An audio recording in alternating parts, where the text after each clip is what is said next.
जम्मू कश्मीर को फिर सुलगाने की कोशिश की जा रही है। एक बार फिर कश्मीरियों की भावनाओं को भड़काने की कोशिश हो रही है। नफरत की दुकानें बंद होती देख अलगाववादी घाटी में घमासान करने की फिराक में हैं।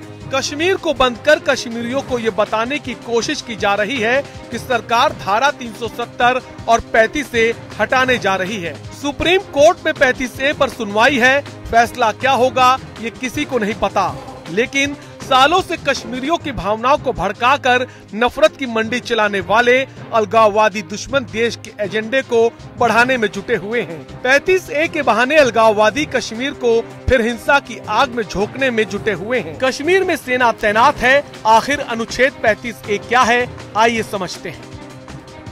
अनुच्छेद 35A जम्मू कश्मीर को राज्य के रूप में विशेष अधिकार देता है। इसके तहत दिए गए अधिकार स्थायी निवासियों से जुड़े हुए हैं।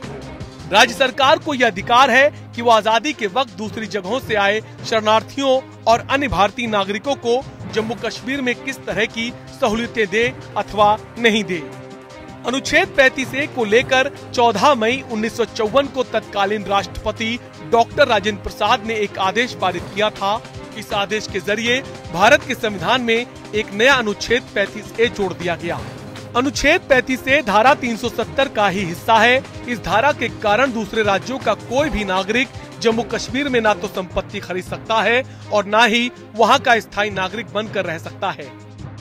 अगर ये कश्मीर से अनुच्छेद 35A हटा लिया जाता है तो कश्मीर से ये सभी प्रतिबंध हट जाएंगे और कोई भी व्यक्ति वहां जमीन खरीद सकता है और बेच सकता है। कश्मीर में कोई भी रह सकता है। अलगाववादी यही नहीं चाहते हैं, क्योंकि दूसरे राज्यों के लोग जब बसेंगे तो उनकी मनमानी नहीं चलेगी। वहाँ सभी धर्म के लोग रह सकते हैं। अब देखना होगा कि अनुच्छेद 35A पर कब तक अलगाववादी आग में घी डालने का काम करते रहेंगे। Bureau report APN।